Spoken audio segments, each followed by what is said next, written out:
York County is so much more than just a stop for gas on I-80. 17 County is filled with unique individuals with unique stories just waiting to be told. Welcome to the 17 County Podcast with your host, Emily Perry. This is 17 County Podcast. Thank you for tuning in for today's episode. Be sure to like, subscribe, and listen. This helps our podcast grow, and we thank you for your continued support. We would also like to take the time to thank our York County Development Corporation members, Agri-Products, Cornerstone Bank, Nebraska Public Power District, and Central Valley Ag. Without these great members, we wouldn't be able to focus on the growth and development of York County here at the YCDC. So thank you. Let's get to the podcast. So today I have Austin with me. He is the guru of podcast and media and radio and everything else in between. So thank you for joining me. Yeah, thanks for having me. Yeah, absolutely. So you have a really unique story, really unique. And we just kind of stumbled upon it in conversation. But where did you come from? Where are you from?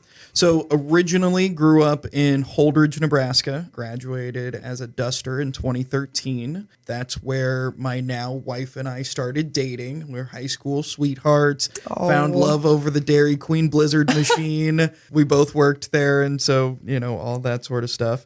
Went to the University of Nebraska in Lincoln, where I studied journalism. Got a bachelor's of journalism for broadcasting and all that sort of stuff. 2 weeks after that, my wife and I got married. And then a week later, we moved to the Villages, Florida, which, if you are familiar with retirement communities, you will know the Villages very well. Okay. Wow. That's a lot to happen in the span of like 2 weeks. 2-3 weeks. Yeah, man. Yeah. We moved down there. My grandparents were very gracious, and they're snowbirds. And so they're like, hey, do you want to live rent-free for the first summer of your marriage? We're like, absolutely we do.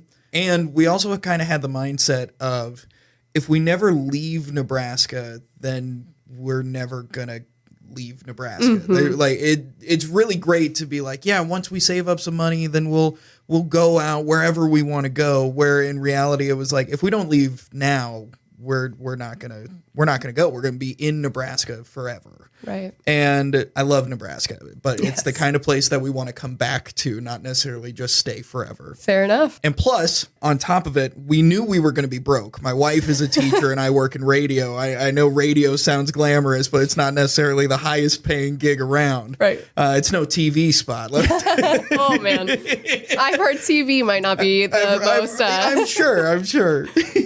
We knew we were going to be broke, so we might as well be broke somewhere pretty.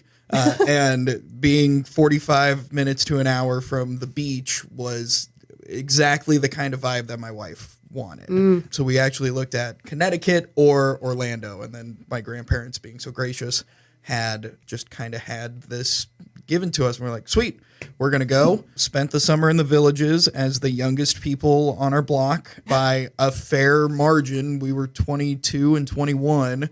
And I think everyone else was 60s, if they were young and spry. And then my wife got a job teaching at the second lowest income school in Orlando, and that's what solidified it. Is all right. We're in Orlando. Liz has a job. All right, Austin, figure it out. Right. Oh. So I helped open. I say I helped open. It sounds a whole lot nicer than saying I was a busser at Topgolf. I helped open the Orlando Topgolf as the lead busser for 8 months, and then I got a job at iHeartMedia in Orlando as a promotions assistant. So basically, whenever a radio station goes to like a car dealership and it's like, hey, come on down, meet Gene Curtis at Jansen Ford, and none of these people are sponsors, are they? I don't know. But go meet Gene Curtis down here. I was the person that would go set up the tent, set up the T-shirts, get the music going, and then I would take photos for social media. Talent would come out. Everyone would have a good time, hand out T-shirts, tickets, all that sort of stuff. And then I'd tear down and I'd go post the videos on social media. And I got paid $75 per event to do that. Wow. And I was like, I'm doing it. I'm making this radio dream happen. Right. Did that for 9 months-ish, and then got the opportunity to produce the afternoon show on 96.9 The Game in Orlando, the afternoon show on a sports talk station. It was called In the Zone with Brandon Kravitz and the Shot Doctor. The Shot Doctor, one of my favorite people, older guy who knows everything about sports. He just loves sports statistics and everything about that, and just weird, quirky guy. Had an absolute blast on the show. Eventually switched to the morning show for some reason, this, that, or other thing, politics, blah, blah, blah. What, it doesn't really matter. I got switched to the morning show, and so I was the producer of Open Mic with Mike Bianchi, who is known by a lot of people in Nebraska because he's a columnist for the Orlando Sentinel. And when Scott Frost was making his switch to Nebraska, he wrote a bunch of articles, either bashing Scott Frost or all he milked the Scott Frost thing, rightfully so. And so a lot of people have read a lot of Mike Bianchi's stuff here in Nebraska. But I was his producer, and then COVID hit. And I love this story, even though it probably sounds bad. I think I'm the reason why COVID was so bad. Okay.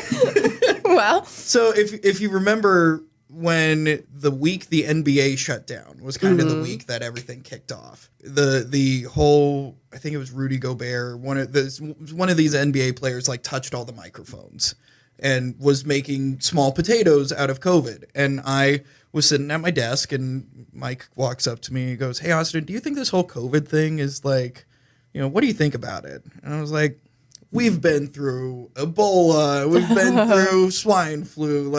Give it 2 weeks. We won't even be talking about it." Well, the next day the NBA shut down. It was like, oh no. Jinxed it. I do. So if you want to blame someone for COVID, I'll put it on my back. My Twitter is @RadioGuyAustin. Feel free to tweet at me. He's the reason. I'm the reason.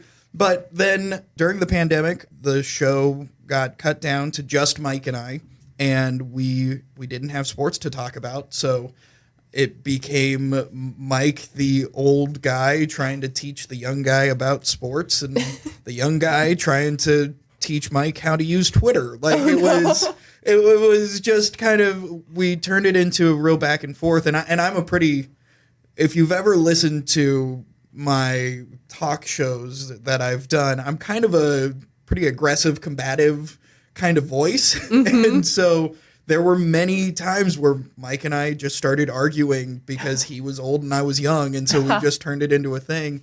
And people loved it. It became a smash hit in Orlando. And it was the ratings went through the roof, and our audience grew a whole bunch, and the text line was blowing up. And it was a wild, crazy time. And all the while, I couldn't go to the grocery store. Yeah, right. I'm I have all of this feels like success, but it's well, all right, great.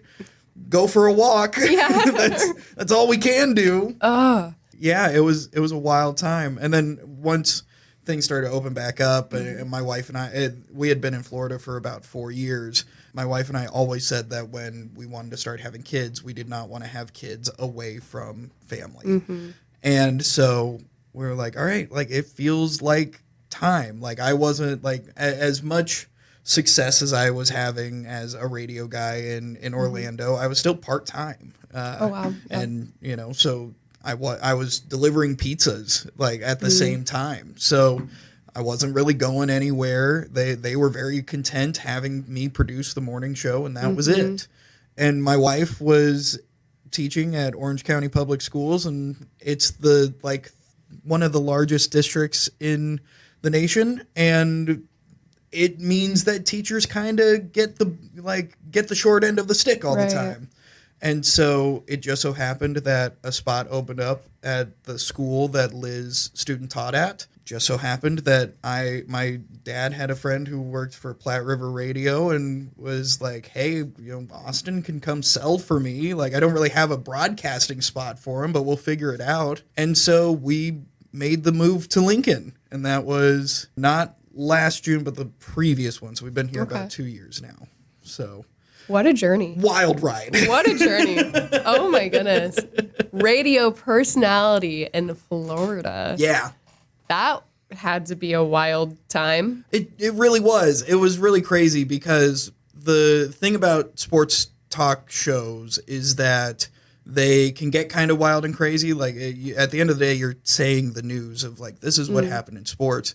But it was really fun to kind of be like, I kind of turned into the bad guy a little bit because I was young. I was the young guy going up against Mike, who's the older guy. And so it was really fun to get the audience kind of riled up about different stuff. It was a ton of fun. And then when we had the Austin goodbye show, we had some pretty I don't want to sound like I'm bragging, but like it was pretty cool. Had some pretty famous people text in and call in the show and say they were really disappointed that I was leaving. Like Mackenzie Milton, he is a huge star for UCF. He like broke his leg and made a comeback. And, like it was crazy. People love Mackenzie Milton. His mom texted Mike Bianchi and said, "Oh, Austin's leaving. That's really sad." The mayor of Orlando called into the show and was like, "I can't believe Austin's leaving. Wow. You've been such a great part of the show." And so it's just like, whoa, this is wild. Like I just kind of thought I was having fun talking about sports, and really it kind of turned into I joke with my family that I'm, in the eyes of Orlando, I have to be like the fourth most famous person from Nebraska. Right.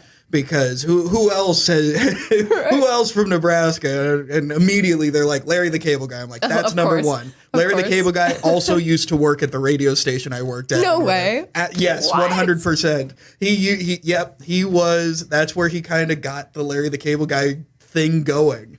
And Wow. so everyone had stories about Larry, which is just wild. Yeah. So yeah, it was crazy. It was tons of fun, and it was go. It was a whirlwind, and then add on top of it, you know, my wife and I really found a love for like powerlifting and lifting heavy weights and all this sort of stuff. Found a really great community down there at CTX gym, and like having all these friends, and then kind of having this moment of, ooh, we don't want to have kids here. Yeah. Well, all right, we're heading out, and then just starting over. Not starting over, but you know, coming back to Nebraska and having our family. And an interesting thing that came from this was that Liz and I, because we were so far away, we never really asked anyone for help. Whereas now we come back and family member, like I have my sister lives in Lincoln, and she's like, Austin, why don't you ever call me? And I'm like, gonna be honest, I forget you're here. You're close. Yeah, you're close now. And so that's been a really big change, being able to call my folks, being able to call my siblings and be like, hey, come on over, come hang out, being able to like make up for lost time kind of thing. Yeah. But man, when you have kids, having that family close is huge. And you don't even realize it until you don't have it. And then you have it. And you're like, whoa. Yeah, absolutely. Going through Liz's pregnancy, Henry is about 5 months old now. And so he's getting belly laughs, and he rolled over for the first time, and now it's all he does. And it terrifies me every time that I put him on the changing table. It's like, oh no, he's going to roll off. I couldn't have gone through this in Florida. Yeah. Couldn't have done it. Whether it be the people that I work with, whether that be the family being close, I could not have done having a kid in Florida. It just would have been too stressful. I would have lost my mind, and I would have ended up like staying at the beach and just like drinking myself into a stupor and then being like, all right, well, Monday's here. Time to figure it out again. What's next? What's next? The Corona bill would go through the roof. Single-handedly employing people. Yeah. Jeez. Okay, so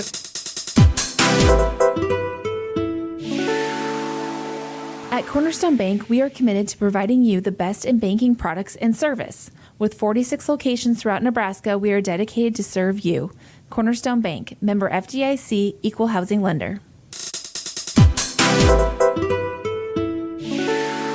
you're in Florida.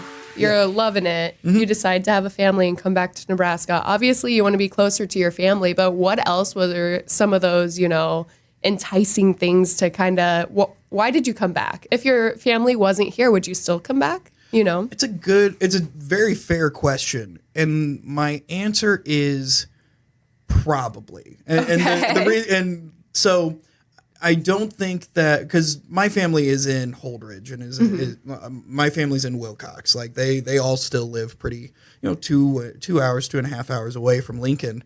And I think the most enticing thing besides having my family here and having Liz's family here as well is that when we were in Orlando, we lived in a town that didn't really have a personality to it. The personality of Orlando is tourism, and is if you're not the mouse, you need to be competing with the mouse, and you need to be, and so everything felt touristy. Nothing felt really concrete. And we would go to like Jacksonville, and Jacksonville has a real vibe to it. Or we would go to St. Augustine and see all the historic things that was there, and it had a real vibe to it.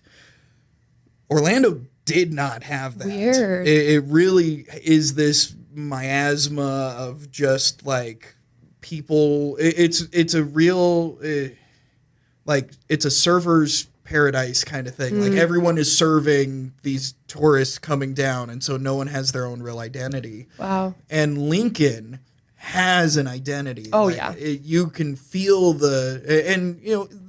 obviously lots of small towns have that being proud of where you are from kind of thing.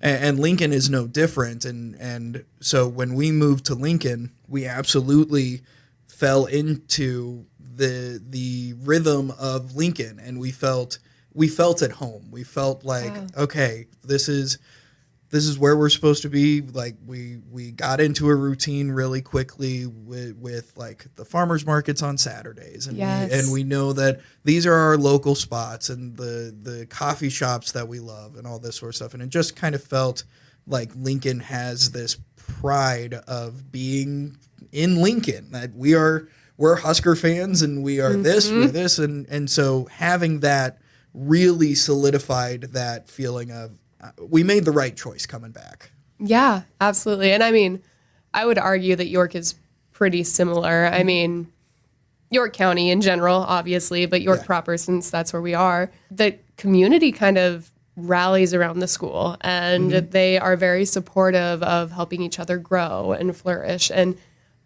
I mean, I've never lived somewhere super big. I've lived in Lincoln. I've lived in Crete, all Nebraska, all Midwest nice, Yeah. But I know. There is not that in Orlando. The whole Midwest nice thing. I came back and people were like, Austin, are you okay? Why are you mad all the time? And I'm like, what? No, I'm not. You didn't wave at me on the street? Exactly. Yeah. You didn't wave. Austin, you just walked into your office. What is everything okay? Yeah, I'm fine. I'm going to work. Like, right.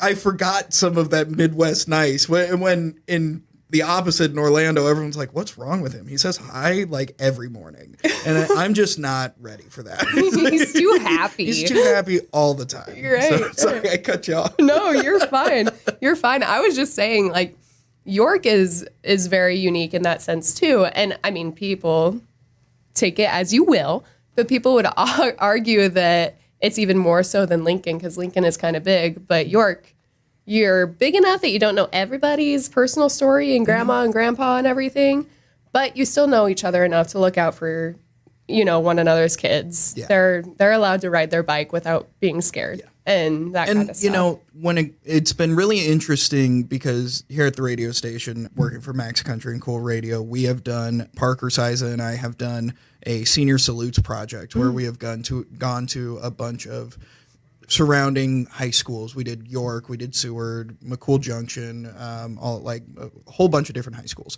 And we really kind of got the pulse of like how they feel about these seniors that are graduating, and just gave a big salute to them. And if you would like to watch those, you can go Little to plug. Absolutely. If you go to 1049maxcountry.com or coolradionow.com, there's a senior salute section. You will be able to go and watch every single one of these videos.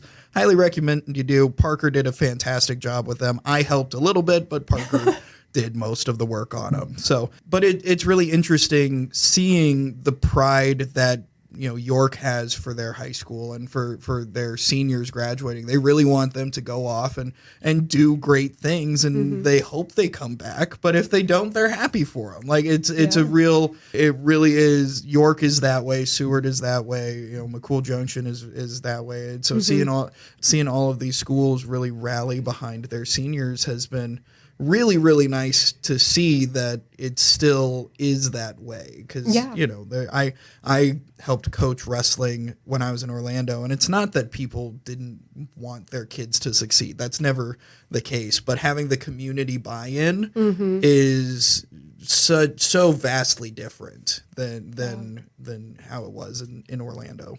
Right. Well, and one, I guess, narrative that we're really trying to push at the YCDC is we want them to stay here. It's not somewhere that you just end up. It's not like, oh, they never got out. They chose to be here because it's a great place. The community is supportive of you. We want you to do well.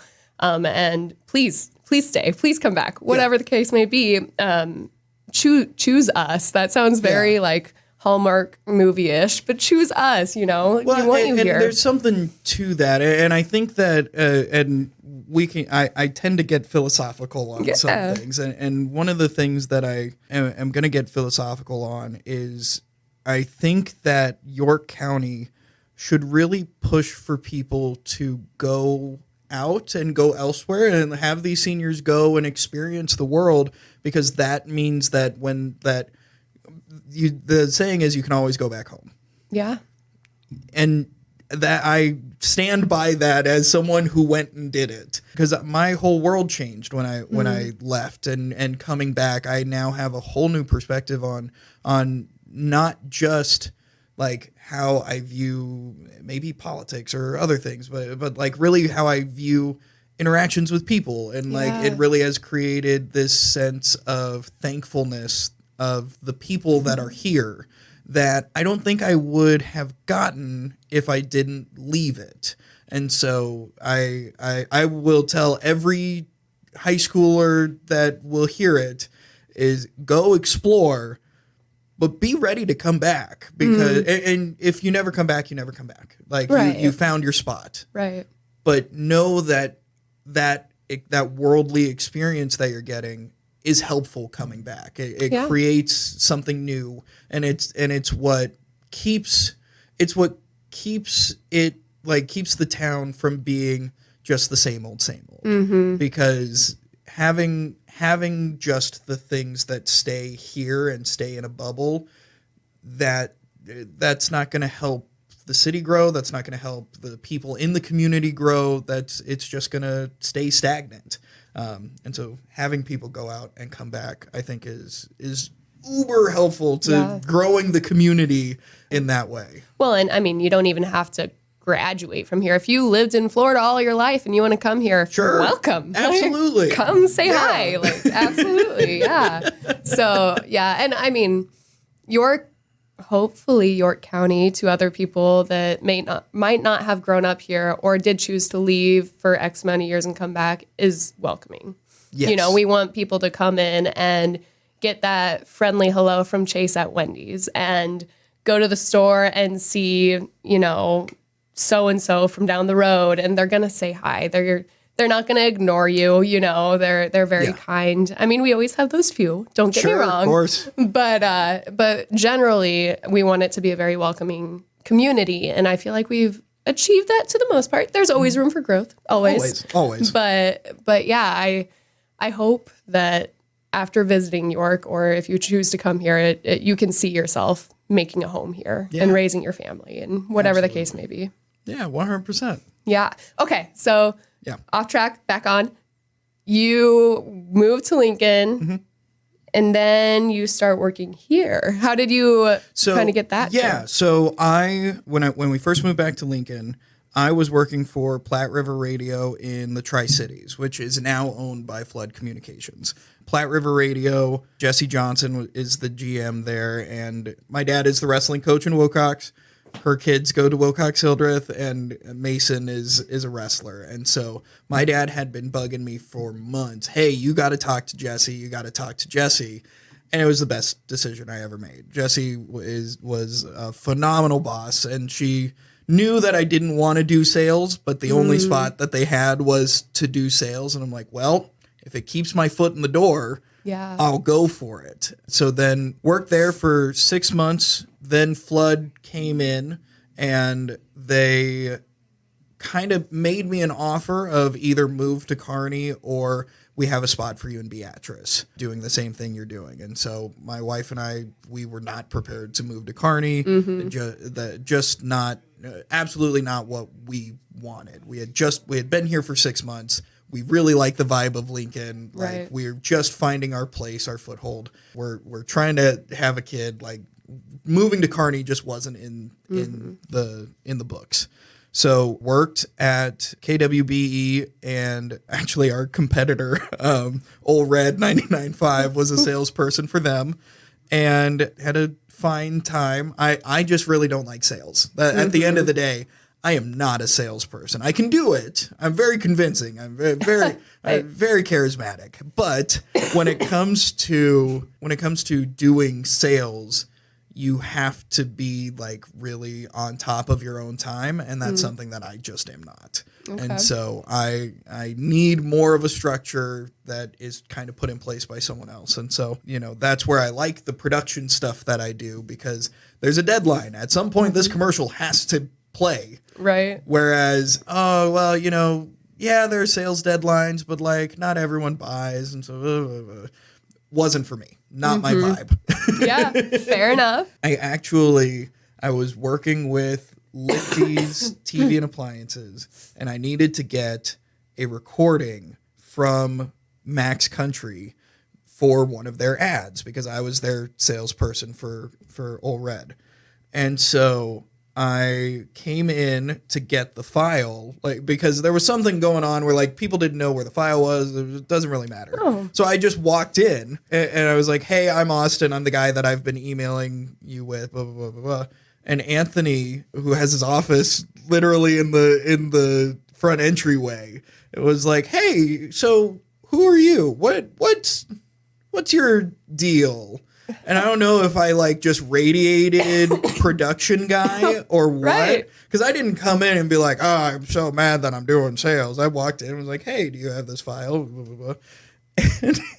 And he just immediately pinged that I don't think this guy is a sales guy. And so he started asking me about my experiences, and I was very vocal about not liking sales. One of my best sales pitches I ever had was, "Listen, the reason why you should work with me is because I hate doing sales. I'm not going to screw you over. I'm just going to, I'm going to give you the things that you need, and I'm not going to BS you." And so that was my whole sales pitch, is I'm the sales guy that hates doing this. Fair enough. Yeah. And so I walk in, Anthony and I start talking, and he said, "I don't have anything for you now, but if a production slot were to open up in the future, would you be interested?" I said, "Absolutely." And I left him my information. A couple months later, that call came. Man. And it was like, "Hey, I've got this opening. I'd love for you to apply for it." I applied, got my references in order, showed, this is some of the production that I've done in the past, and the rest is history. Man. So all from that random conversation. Yep. It really was just like, "Hey, I've never seen you before. Who are you? What's the deal here?" And I was like, "Well, I'm this guy. This is me." So interesting. Yeah. Man. And it doesn't surprise me that he picked up on that stuff. He's very, he is very in tune. He very much is. He's got a very keen insight to people. Right. So yeah, man, how crazy. Yeah. I mean, just looking at your story in general, it's just crazy to see Holdridge to Florida to Lincoln, Northwest. Wow. Yeah. That's a lot of change. It's I've got a lot of miles on me, to say the least. Right. So. Well, and now you have a kiddo. I do. Little Hank the Tank. Oh, Henry Aaron Pistulka. I didn't name him Hank Aaron because of the baseball player, but it's a nice little thing that I like to have in there. Yeah, there you go. I'm not a sports person, so I don't get the reference, but I'm sure many of you people would be very excited. Know who the home run king is? Hank Aaron? I don't. I don't know sports names unless we're talking like Michael Jordan. He's definitely an older baseball player. There are a lot of people that'll get the reference and be like, well, this is for them. Then. They named him Hank Aaron. Yes, all makes sense. It all makes sense. It all comes together. And well, I guess we can kind of wrap it up. I do want to have you so let's go back to your sales days. Yes. Where you were loving your job, it sounds like. Absolutely. Yeah. Pitch York County or even Nebraska in general, since you live in Lincoln. Yeah. Kind of what would be your sales pitch if someone was like, do I want to live here or do I want to live in Colorado? I don't know. Yeah. Colorado's great, but a different place. Well, of course, first things first. Listen, I'm not a salesperson, so you can believe everything that I'm saying. I'm not trying to actually sell you anything. I just want you to know the information, so that way you can make informed decisions. York County has been one of the most welcoming places that I've ever come to. Coming here and working in the community, getting to interact with people like you and people like Madonna and just all the people that help try and move York and York County forward are some of the most friendly, most intelligent people that I have ever gotten the chance to work with. And when it comes to the community itself, being able to jump on KOOL Radio and people be like, oh, I know your voice. And they are very thankful for all of the things that I've done here at the radio station. And then, even so far as, my daycare is here in York. So being able to have affordable and great childcare here in York, that there are so many pieces of a community that when you're just looking at population 8,000 or, for smaller towns, population 1,000, whatever the population may be, you start looking at restaurants like, well, they have a Walmart and they've got this and they've got this. York and the surrounding communities have a heart about them and have a joy of being here that's infectious. And maybe looking at it on the internet, you're like, I'm not sold. Take a visit. Take a visit. Come down during a Husker game day. Oh, yeah. And you'll see why the people here love living here. That's as good of a sales pitch as I can give. I think that was a great sales pitch. Why did you leave sales? Jeez. Man, no, that was awesome. Well, I guess just to wrap things up, thank you so much for joining me. Absolutely. Really loved hearing more about your story. If you want to hear, I got to plug. Do it. Half of my job is plugging Absolutely. At this point. Go. If you want to find out more about me, you can follow me on Twitter and Instagram at Radio Guy Austin. If you want to hear myself and Parker Siza talk about sports, find the Siza and the Stash podcast. The logo is a cat with a mustache, CATS, cats. It all plays together. But yeah, be sure to listen to that. And I think, and also, as always, listen to Max Country 104.9 FM and KOOL Radio, because we're great. We're awesome. We're great radio stations to listen to. Absolutely. I can attest to that. There great we go. People, great radio stations. So, all right. Well, thank you so much. Thank you. In closing, we would like to once again take the time to thank our members, the people that help us drive change.